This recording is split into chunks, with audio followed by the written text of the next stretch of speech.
Welcome to another edition of the Harmon Solar Podcast. I'm Rob Romano, VP of Sales and Marketing at Harmon Solar. And with me, as always, is Mr. Everything, Ben Walschlager. See, I just left it there this time. Just left it there. No friend or anything. I just left it alone. I like it. So, Ben, we know what we're going to do today. This is a very special podcast / Zoomcast. Yeah, this is something that I don't think anybody would want to do. Right. Well, we want to do it because of what we do. Right? We always talk about the good, bad, the ugly in the industry. Yes. So let's talk about it. Both of those. Right. So maybe you've been on Facebook or you've been on social media and you see these ads from Prevost law firm. It's funny because as soon as we started this podcast, I opened up my Facebook and sure enough, like it came up. Came right up, right? It's right there. Came right up. You see these ads from Prevost law firm helping people with solar that maybe got a bad deal or something bad went on, or maybe the installer is out of business, whatever it is. We've been seeing these ads. And so we've reached out to Neal. What we have today is Neal Prevost from Prevost Law Firm in the Dallas, Texas area. Neal, how are you doing? Thank you for joining us. I'm doing awesome. Thank you guys for having me on. We are excited to have you on to get your perspective of what you're seeing in the industry, because I know you're dealing with a lot of customers. I'm assuming you're dealing with, I know you're dealing with people in Texas, but I'm assuming you're dealing with people around the country. We are. There's 4 states. The state bar rules allow you to practice in a state temporarily. That is without being licensed there and without an office there. If you're doing private arbitrations and mediations, there are 4 states that don't have that rule, and that's Florida, South Carolina, Louisiana, and California. So I could be in 46 states, but we're currently in about 10.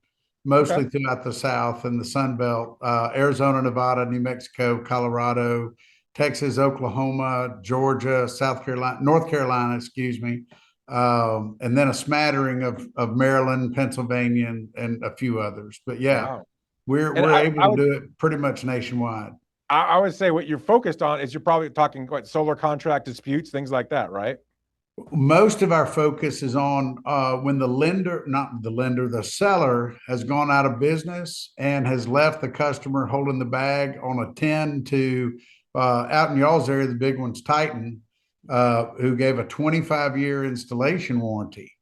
And so the customers are left, 18 months in, they're left holding the bag on 90% of the warranty. So most of my clients have had their solar installer go out of business. Wow. Yeah, we see that. That's a big number. Think about it's Titan, Pink, Power. I mean, there's lots and lots of folks that have gone out of business, which impresses me about y'all, because most people don't make it 3 years. And I think, how long have y'all been doing this? Yeah, 50 years. This is our 50th anniversary. Okay. Well, then I would say that y'all are beyond that danger zone of going out of business.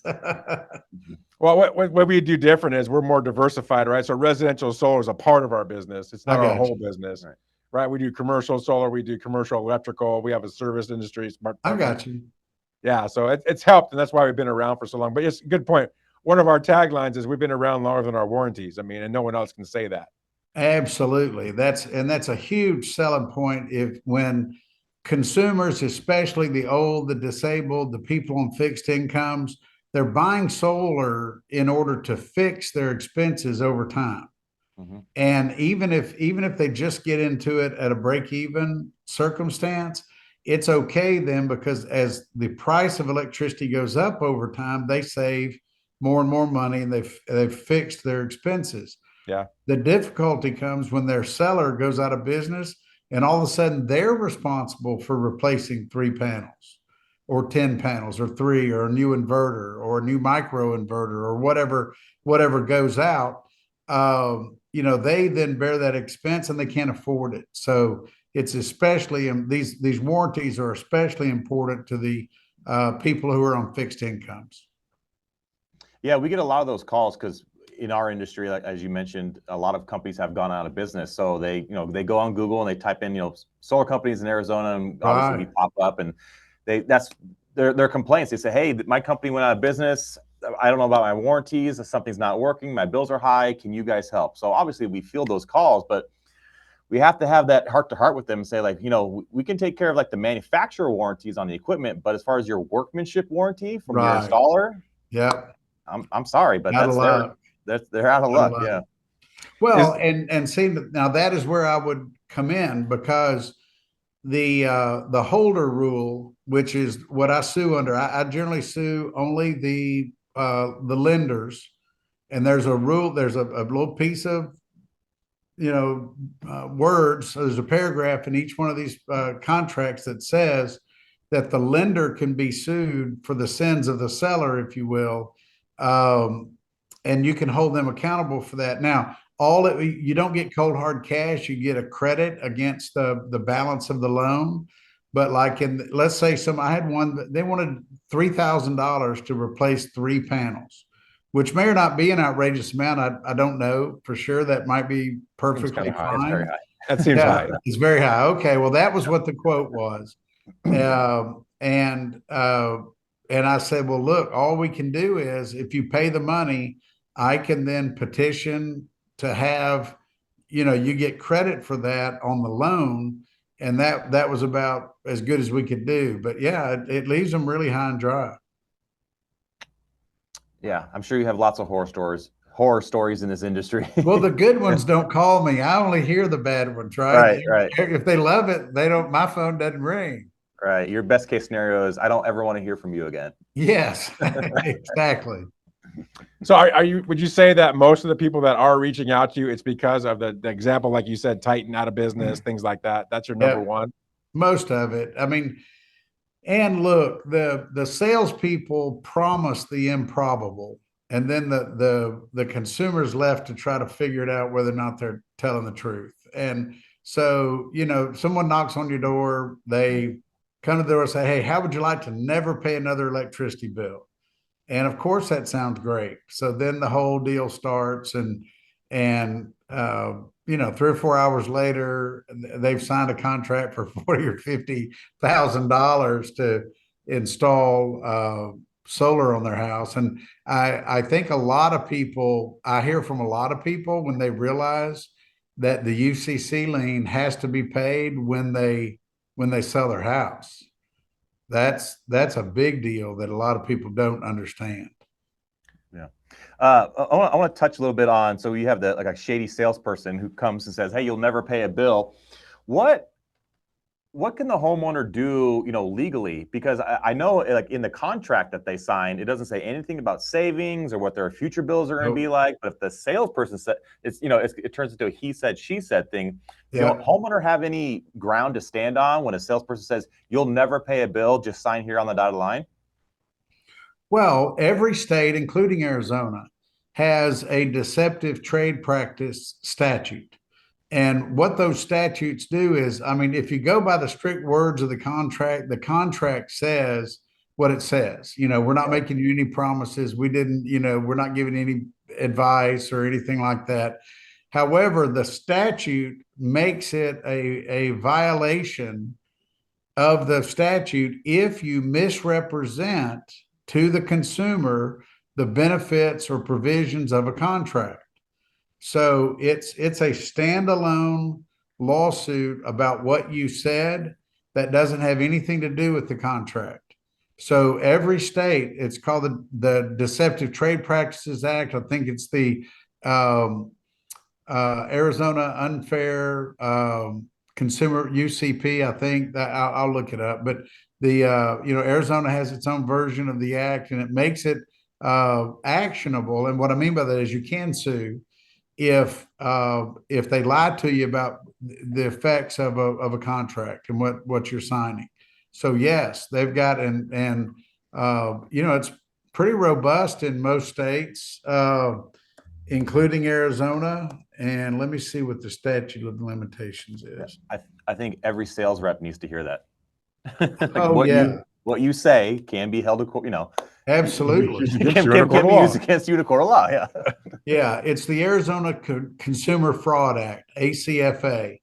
And that statute is what prohibits, fraud and misrepresentation in the sale or advertisement of merchandise, false advertising, bait and switch tactics, misrepresenting a product's characteristics.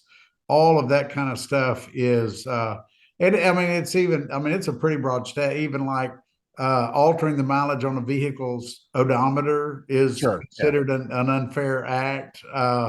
There's all kinds of things, but bait and switch, misrepresentations, all of that. Oh, concealing or omitting material facts.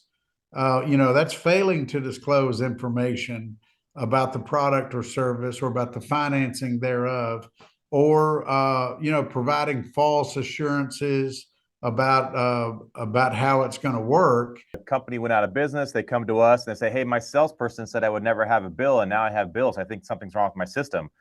So it's like, well, I'll take a look at your system, but now I kind of have to resell it to them, even though it wasn't even our sale. I'm like, well, let me tell you the actual, what's going to happen and what your bills should look like. And I'm sorry that they misled you, but here's the reality. And obviously they get mad, but it's like, I don't know what to tell you. Do you know what the number one response of most companies is that y'all are clearly better than? You know what their number one response is? No, what is it? Well, you didn't buy enough panels. Right. And you would be amazed at how many of my clients bought a system. Let's say they bought an eight kilowatt system. And then they say, well, it's not producing like it's supposed to. And they don't mention anything about all the other expenses and all the other reasons. They just say, oh, well, you didn't get enough panels. We should have put a 10 or a 12 kilowatt system. So we just need to come out and put more panels. Yeah. And you'd be amazed at how many times people buy that and actually make a secondary purchase when the first one didn't work. Yeah, I get those too. People will call in with add-on systems, and I take a look at it. And I actually just turned somebody down last week because I think they were still getting a bill, and they said, I think I need more panels. I have the roof space for it. I took a look at their utility bills, all their information, and I said, you don't need more. It's going to cause more harm than good. You don't need more.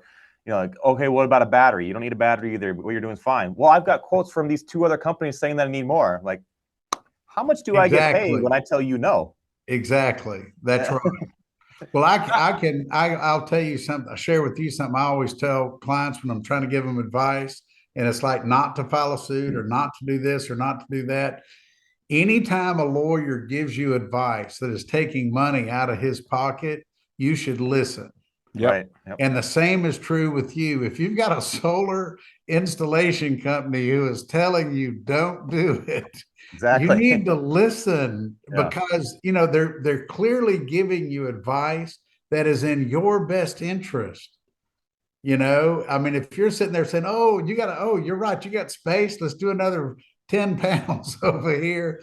Well, who's going to make money from that, right? So that's a very good point, and people need to be told, you need to listen when I'm giving you advice that takes money out of my pocket. Yep, so true. I want to go back to the deceptive practice. You were talking about that. So, and obviously, I know you all know all this, but in the industry, when we're getting data from a customer, putting it into a proposal tool, like you talked about, Aurora, Solar, whatever it is, sure, and then it's giving its projection of what it thinks it can do for you based on that. Yeah. Right. So as a salesperson, I hand the proposal to the customer. I go through it with them. Now, those proposals may or may not be right. I mean, honestly, it's looking at previous usage, but it doesn't know what usage is going to happen from here on out, how you're going to change, your lifestyle can change. Right. And so what you're originally selling them, and if I'm trying to do an honest job and sell them based on what their history has been, it could change and maybe not work out the way we would hope it would because they've changed. Right. So do you ever run into that scenario? Because it's hard as a salesperson to then be held accountable to say, I wasn't deceiving them. They changed the way they live. And now it's not going to work out the way it should have worked out, the way we talked about at the kitchen table. I think that's a false argument on the side of the customer. And here's what I try to walk them through. Okay. Let's say at the time you do the proposal, their average bill is $200 a month, and that you're projecting $100 a month savings. Okay. Let's say you're going to cut their bill in half. Okay.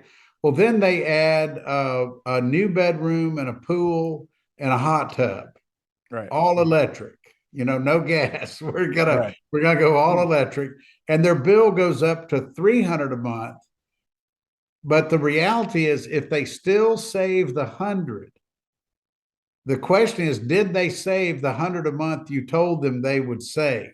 Right. And if they saved the 100 a month that you told them they would save, then you've done everything. You haven't misled them about anything. Now, when you say you'll never have another electricity bill, That's different. and they add the pool and the jacuzzi True. and the hot tub and the extra bedroom on the house, then they might have some room for it. But you have to say, well, when I said you'd never have another bill, I meant the bill you were paying at the time. I didn't mean you could grow weed in the garage with all the, with all the lamps that it takes to grow weed. And I didn't expect you to start, boiling meth in the bag. I mean, so you see what I'm saying? I think you just need some reality about, we were talking about the bills you were paying at the time. And here's what I told you I thought we could do. And I'm sure that y'all's proposals will have sort of like a percentage offset. A percentage offset. And now I want to be candid with you. I'll tell you where I think salespeople get in trouble.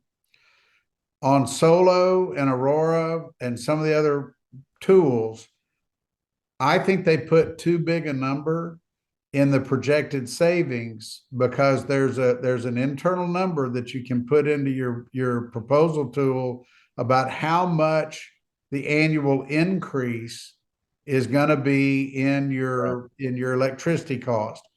If a salesperson puts 4%, that number is going to look astronomically huge. They're going to look like they're the smartest people in the whole world. And in Texas, they generally put 2.9. And I think that's high. I went over 15 years in Texas, and the average is 2.2 increase. Right. So if you're going to be completely honest and transparent with your customers, you need to kind of talk with them about that assumption. That is an assumption in Go Solo that it's 2.9, I think. Maybe that's implemented by each sales organization. I don't know whether that's an API that y'all can adjust. Yeah. And so it definitely is something that the sales company controls. All I would say to that is, if you do take a look back, you're right. You're not going to see these 4 and 5% increases typically over 20 years. Right. But if you look at the last 5 years in some of these utilities, I think you will see those numbers. Yeah. We've seen them in Arizona, but all of a sudden now it's 5%, 8%, 10% that they're doing. Doesn't mean you sit there and project out that they're going to do 10% over the next 20 years. Right. I think that's where a 4 or 5% escalator actually is realistic. But you're right. You have to have that conversation with that customer at the table and say, the number is this in the proposal, and it's based on what we've seen in the last few years.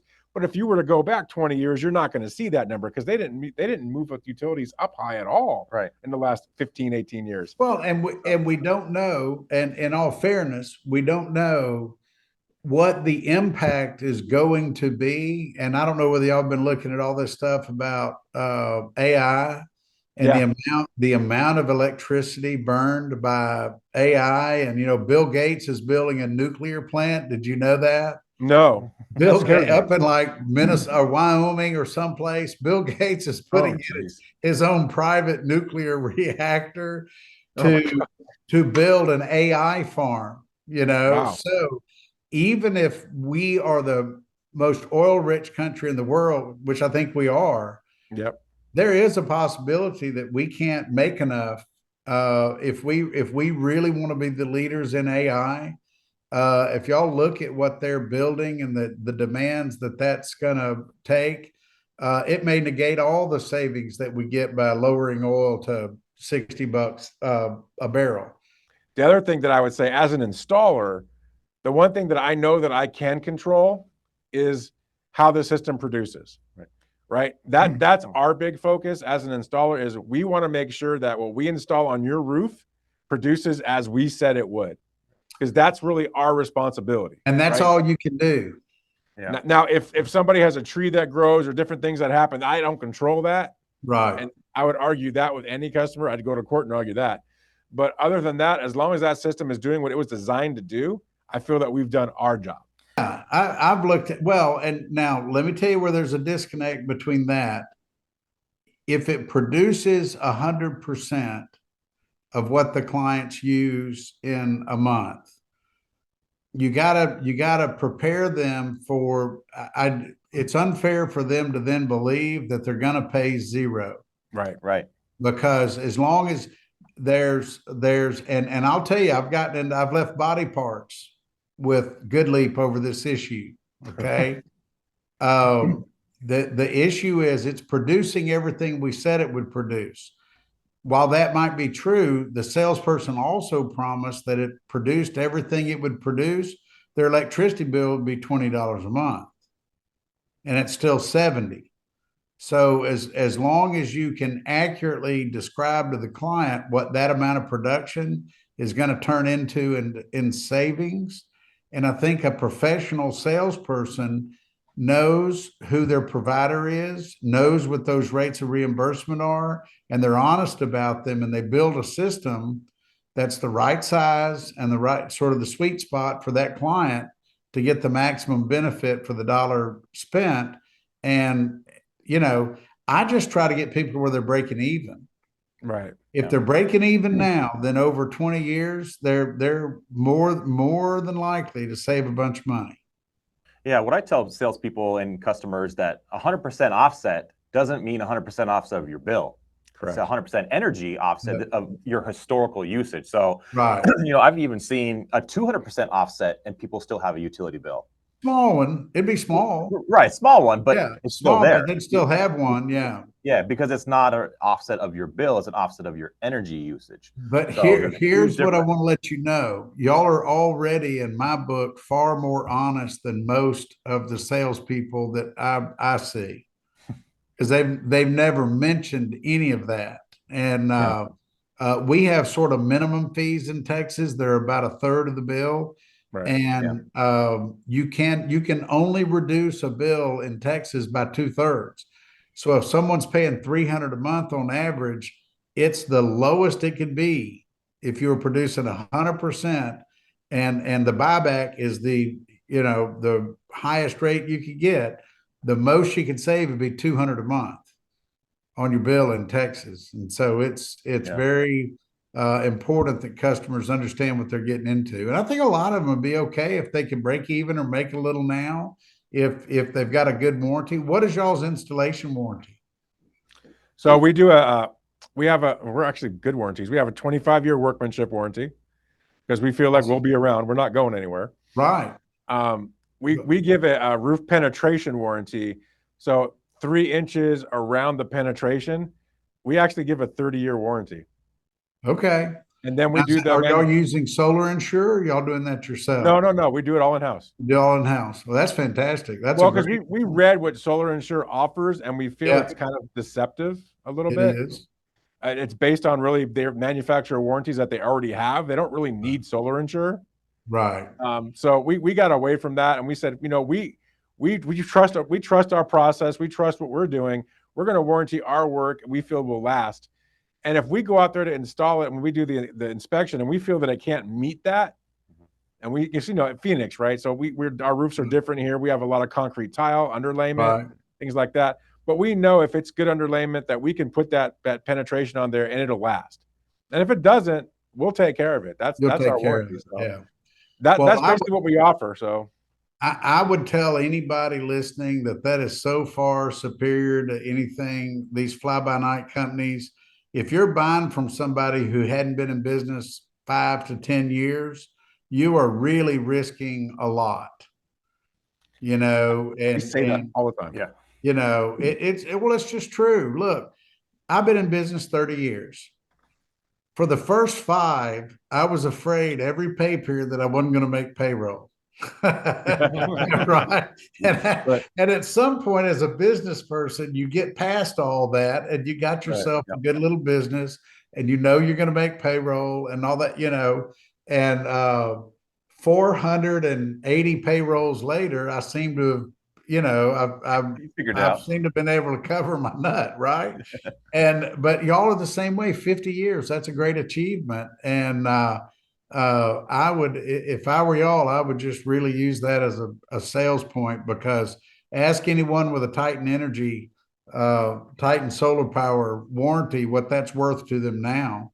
And Exactly. I think they would really wish that y'all had sold it to them instead of Titan. I think part of the problem, I mean, yes, the consumer can be the victim, but I think sometimes the consumer can also make themselves the victim because they're so focused on, I'm going to listen to this sales guy and this pie in the sky stuff he's telling me, versus what, for instance, Harmon tells them reality. Well, he says he can do this, he says he can do that, I can get this. If that's what you want to do, go ahead and do it. But I'm telling you reality. I'm telling you what it's going to really look like. So they get into that situation. And then we hear from them later down the road where they're upset because now they feel like they've been scammed. Yeah. Right. And I guess that's at that point when they come to you. So my question is, how many people I'm sure you're talking to people that you looked at them and I would think, maybe you don't say it, but what were you thinking? Like, why would you even believe something like that? Yeah. It's too good to be true theory, right? Yeah. Well, and I don't know what it is about the sales process. People get in and they just want to believe them. Right. They just, because I think people have a hard time admitting if they've been gotten over on. Mhm. They really, because they think it looks bad on them that they were stupid or they were this or they were that. And look, they were just deceived. But it's hard for a lot of people to admit that or to even go back and question, and they just don't believe you when you tell them the truth. It's really weird, but it happens. Sure. I can imagine the looks he must get sometimes. I can only imagine the stares and looks you get sometimes when you're educating Right. people. Are you sure this is when your I'm telling, signature? hey, look, and I was trying to look up real quick a couple of Arizona contracts for some of my clients because I was going to see what kind of rate people are paying, on the sales price per watt, 4.63, $4.63 a watt. Now, let me ask you, anything in that contract where they added things like batteries or roofing? There's no adders. This is a cash or finance? Oh, that was financed through, my favorite lender. And it was, it's only a 6.8 watt system. Yikes. Solar Edge. It had the QP 400s. I mean, it was good, and K2 racking hardware. So, I mean, it wasn't bad, but it's 17 panels, but the sales price was $4.63 a kilowatt hour. And that just buries the client so deep in the process that there's no way they were ever making any money from the beginning. Yeah, I mean, especially in Arizona when we're seeing an average, about 250, 260, you start talking almost double that. That client never had it. Yeah, they never had a chance. You would be amazed at how many clients I have that are buried at that over 4.5. Now, when it gets to 5, it's just ridiculous or stupid. But let me see if there were any adders. There were no adders to this deal. That's just 17 panels with the inverters, microinverters, and K2 racking.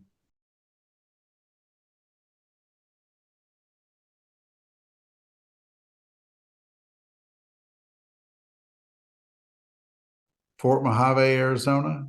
How far is that from? I don't know where that's Solar Edge. That's out there. Yeah. That's an outskirt. Yeah. The travel out there was really high. Okay. Yeah. And is Hanwha a good brand? Hanwha panel? Yeah, they are.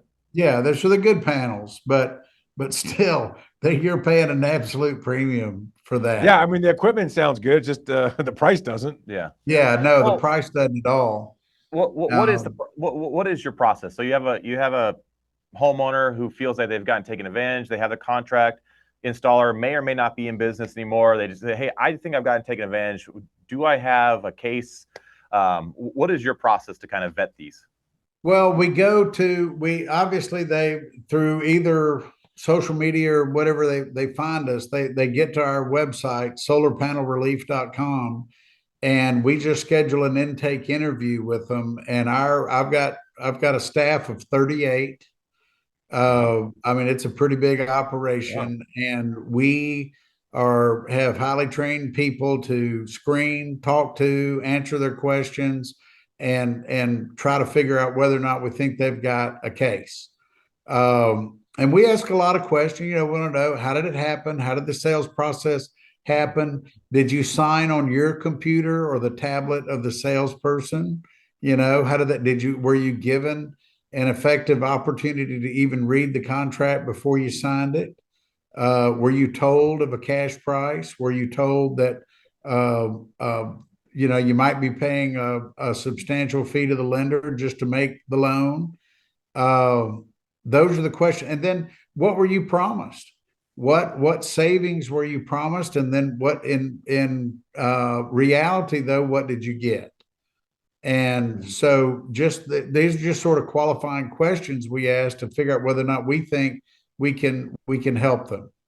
And if we think we can take their case, we do get them to pay a small, small is a relative term. It's a lot of money to a lot of people. So we get about $2,500 plus the filing fee from the client, and then the rest of it's on a contingency. If we don't win, we don't get any more than that. And Okay. but that's the process. So we have a pretty lengthy. We want to review the contracts. We want to review the correspondence and emails. So if we take the case, we're pretty certain that we can prevail.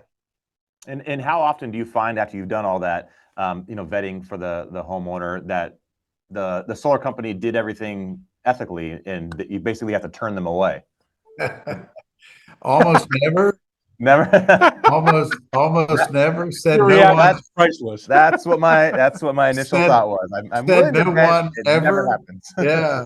No. And look, and this is kind of an interesting deal, because there are a lot of systems that perform exactly as sold. Yep. And these are the ones that the lenders have a hard time settling with us on, because it performs exactly as it was sold, but it's at $5 a kilowatt hour. Right. And they're losing money, and they've never made any money ever. Now, I will tell you this: I've run into a few of those that come to find out, when we start, asking a few questions, they put 10 or 15 grand in their pocket. Yeah. When they did the deal. And so we don't take those. That's just, one guy said, "Hey, it was 2% money. I wanted all I could get out of it." I said, "Okay." Yeah, Oh my gosh. He got a personal loan with his solar. And now you're loan. upset that you're not Right. getting savings. He paid like almost $6 a kilowatt hour. And I'm thinking, what in the world?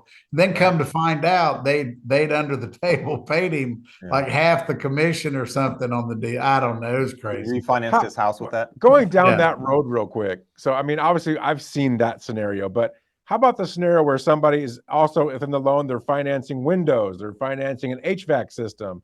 I mean, that cost is going to negatively impact what, Absolutely. so that's got to be a different way of looking at it for you. I'm sure you've run into that, but that is Oh very yeah. different. I mean, we have to, if you have to be realistic, if they're buying other stuff like windows and HVAC and all that stuff, you have to just sort of carve that off, because guess what? They got the HVAC and they got the windows. Right. Yeah. They got those. So that adds, and also, I mean, I had one Arizona client that he'd gotten the $19,000 tax rebate. So the lender, but it never worked. It never got turned in, never got PTO. And I mean, it was just a horrible nightmare. But the lender wrote it down to the 19,000, because in all fairness, my client got that money. Yeah. He put it in his hip pocket, and he chose not to put it on the loan. Yeah. So we wrote it down to 19,000 and turned the panels off. And so he was kind of even. To that point, you make a really good point there. How many times have you talked to somebody where they've got a loan and they just don't put that tax credit into the loan, so that payment goes up, and all of a sudden they're shocked? Yes. Yeah. I Well, would think we that'd be a got to, common thing. Yeah. we got to give them a good dose of reality, because look, when I go into an arbitration, I've got an arbitrator and I've got a very capable defense counsel on the other side. And I can't let my clients labor under the illusion that if they got that money and didn't put it on the loan, that nobody's going to notice. Right. They're Right. going to notice. So Yeah. I prepare them for that. And we even tell, if that's what happened at the beginning of the proceeding, we say, even though we'd like to write down the loan in its entirety, we realize that my client got 8,000, 9,000, 13,000, whatever that number is. So we realize that that amount's going to have to stay on the loan. Is there an argument for a customer saying, that was never explained to me, I don't have a tax liability, therefore I couldn't take advantage of that, and the company took advantage of me by thinking the payment was going to be lower when actually in 18 months it went higher? That happens all the time, because especially on those, okay, and because this client has given me permission to use her name, I'll just call it Patricia. I won't give you her last name. Patricia bought a system that was like $30,000 or $40,000. They promised her a 30% tax rebate, that they were going to, get a check and she'd be able to put it down on the loan, which she was going to do. Here's the problem. As y'all know, it's a tax credit. Yep. If you don't pay tax, then you're not going to get the credit. Patricia is disabled and makes exactly $1,179 a month is her total income. Oh my gosh. The salesperson lied on the application and said she made $80,000, which she never saw the application, right? Wow. He just filled it out for her, and they sent it in and said, here, click here, click here. So she gets approved for this loan, and it doesn't make any sense. It doesn't get, then the installer was Encore. Did y'all have Encore out here, out in Arizona? I think they were out here for a while. Yeah. ENCO with some kind of accent or whatever. Anyway, they promptly go under, don't finish the installation, don't get PTO, and the lender's wanting this money from her. And it was just terrible. And so we were able to just get hers completely wiped out, and some attorney's fees, and everybody goes away, and all that. That salesperson is horrible. Yeah. I've got to leave it to the deity to get back at that one, Yeah, I agree. because it's just totally unfair. They knew. I said, Patricia, did you tell them how much you make?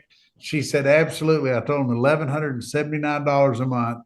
And when I got the application, once we filed the claim, I got the application and said $80,000, which was just nowhere near reality.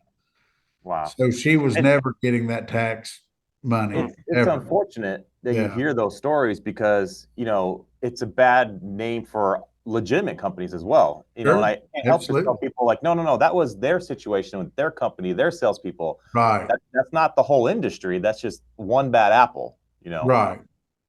Well, I think as an industry, y'all are going to have to go through, I mean y'all, but I mean the industry. There's going to have to be a purging. I don't know if you remember the subprime debacle back in the 2007, 8, 9 that led to the movie The Big Short and all that kind of stuff. Yep. All I can tell you is that the stuff that the solar panel sellers have been doing in 22 and 23 would make the subprime loan lenders blush. Yeah.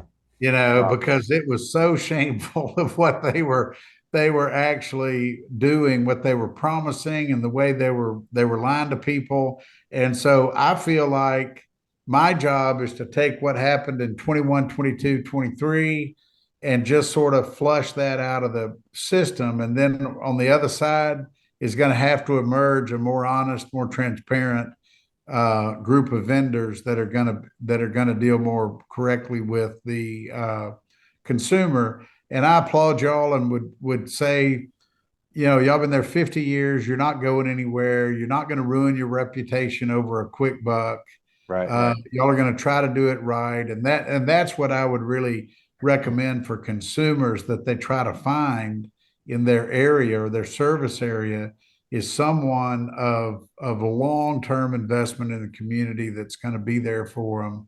And like clearly y'all are. And I think Uh, that we, it says a lot for y'all. we appreciate that, and it's hard, right? We work hard to do the right thing, and we lose a lot of business because we do the right thing.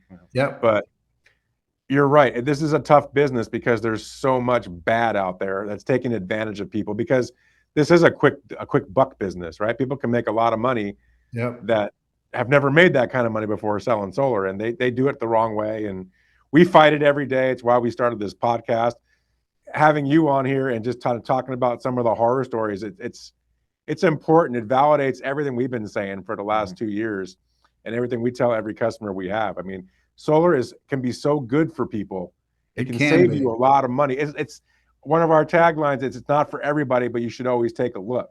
Sure. And we truly believe that, because we really believe there's a benefit to solar for a lot of people, but for some people it's just not. Yeah, and I think people need to know that, even, as a law firm, that I'm out there, trying to get people out of these contracts all day, every day. I believe in solar, and at the right price. And we discussed that earlier. At the right price, I think it's great. And y'all are well within the price point that makes solar work. And it's just, you can't sell y'all's product for double what y'all are selling it for, and the consumer have a chance. Yeah, But no, I agree. what y'all are selling it for, it seems to me the consumer gets a fair deal, y'all make a fair profit, and everybody can be happy.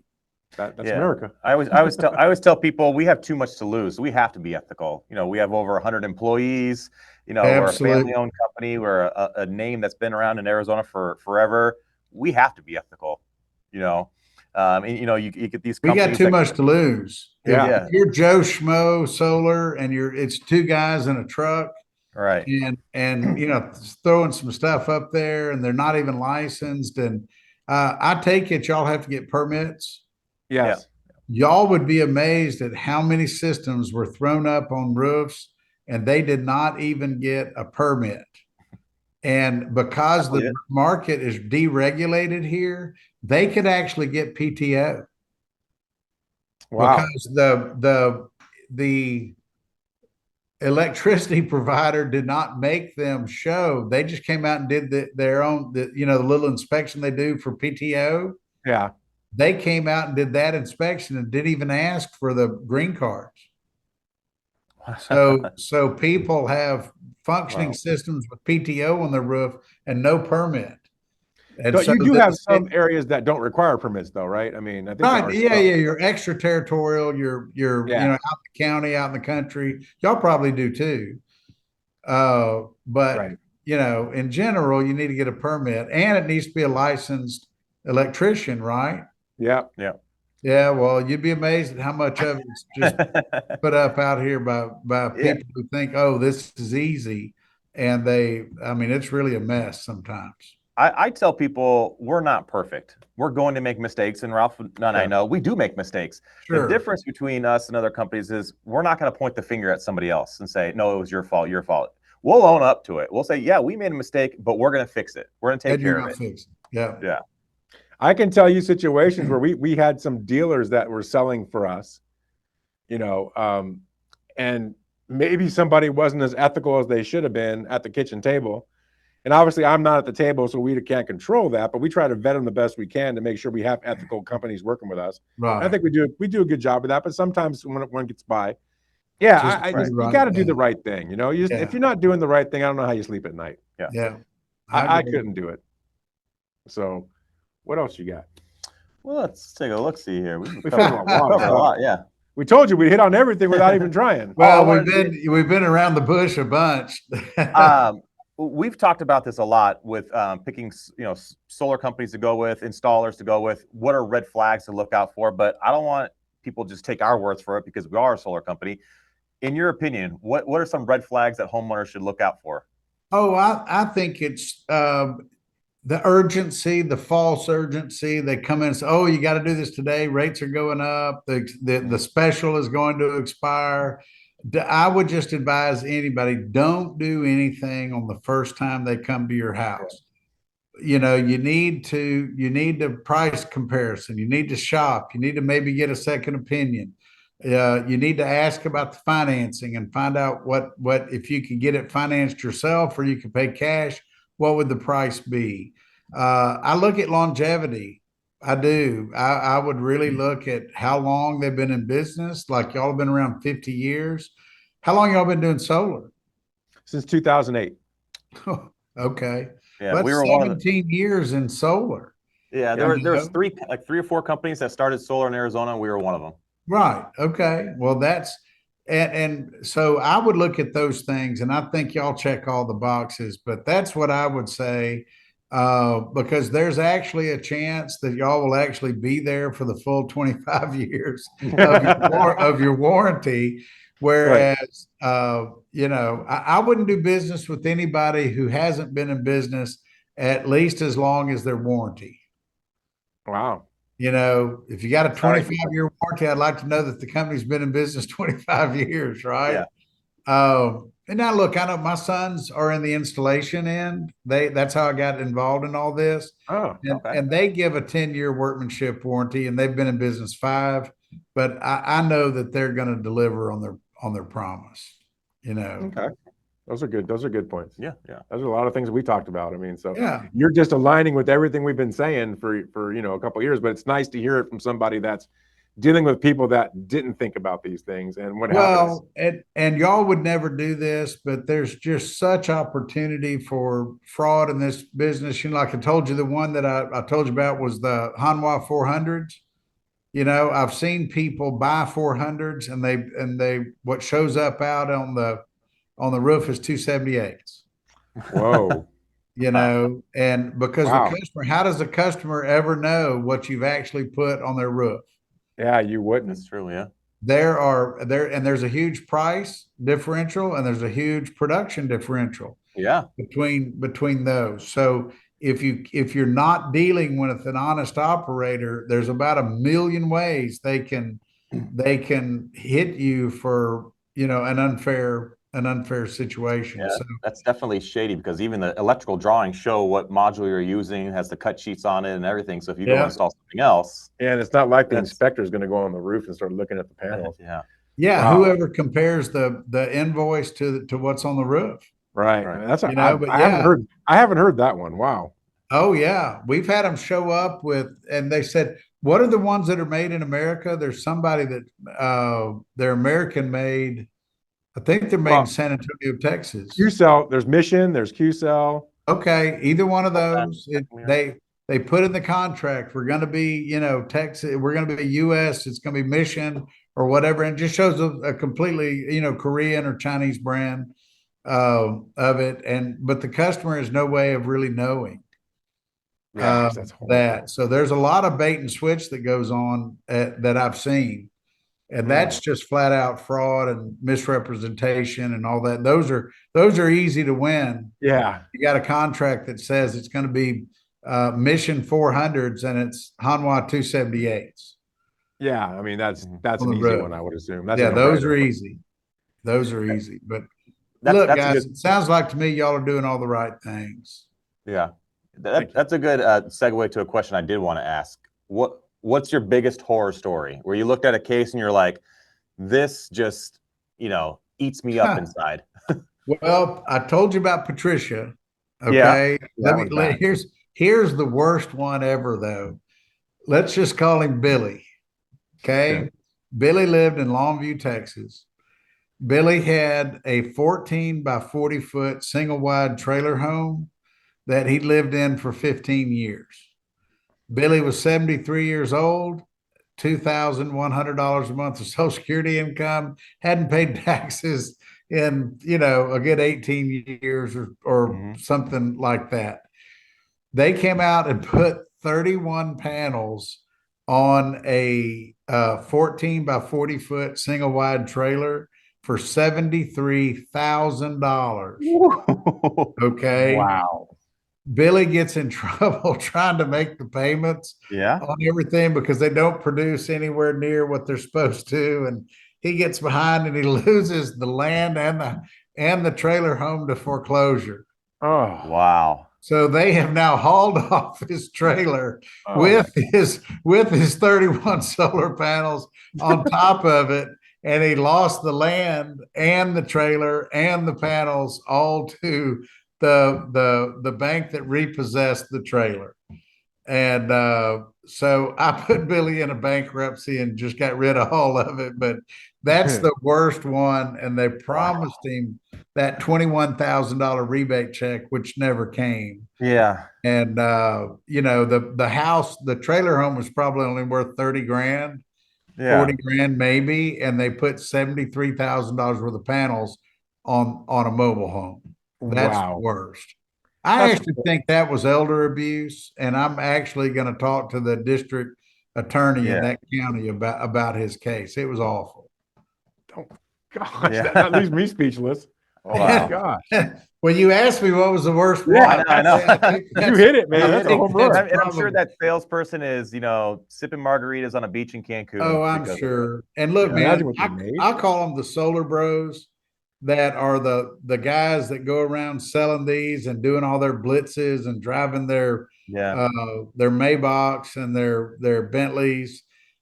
Those guys have a special place that the deity is going to reserve for them, in my opinion. But that is not my fight to fight. But look, we sue the lenders because these sales organizations are really nothing more than conduits for commissions.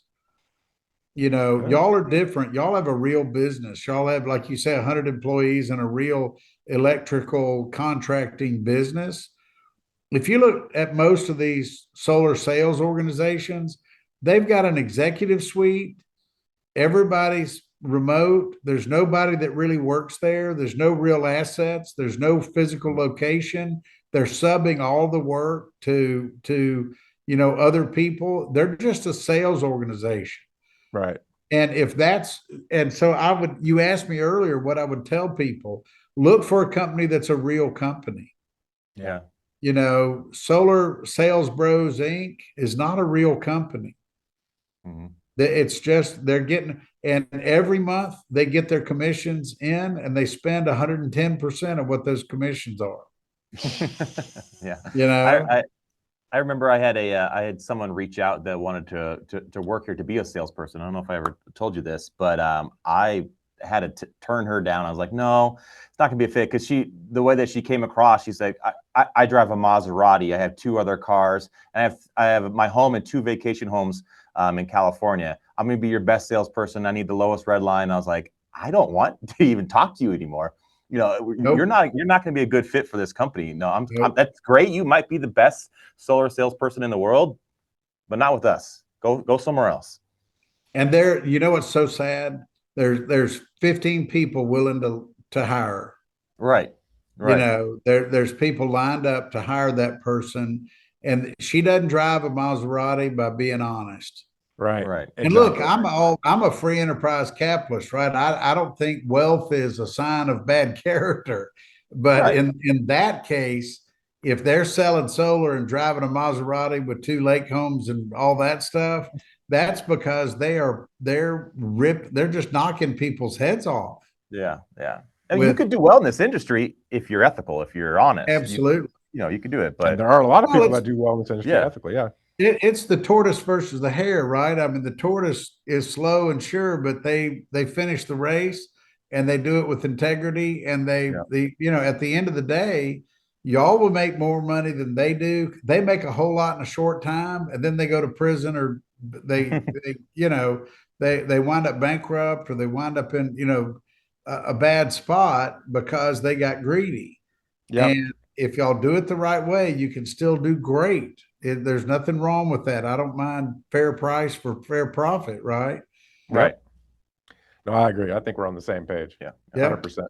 Well, I'm glad you guys reached out to me. Us too. Yeah. So how can people reach out to you, or if they do feel like they need a case, what documents do they need? How do they contact you? Things like that. They can just go to solarpanelrelief.com. That's our primary website, or the prevostlawfirm.com, either one, and they can schedule an appointment. It's all we do. We don't do anything other than solar panel cases. I got rid of my last commercial litigation case last year, and This is all we're involved in, and Wow. we've got a really good team of people who can help them. Very responsive. We answer our phone calls. We're pretty responsive, and we'll let them know if we think we have a case or not. And we're not doing it in all states right now.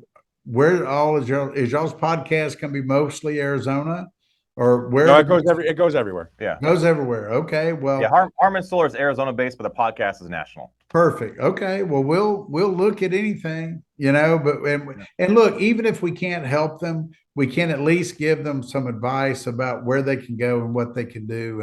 And we try to be helpful either way, even if they don't wind up, becoming clients. Awesome. Neal, it was an absolute pleasure meeting you and talking to you. Absolutely, I guys. what you're doing is so important, and just keep that up. And we support what you're doing 100%. So. Well, thank you guys. And I really meant it. Yeah, I believe y'all are the kind of people that people need to do business with. So you get my hearty recommendation for sure. Next time I'm in that Dallas area, I'm gonna come look for you. Hey, let's go. I'll buy you some barbecue. I'll show you what real barbecue's like. I love it. I'll be there. All right, guys. See y'all later. You bet. Thank you, man.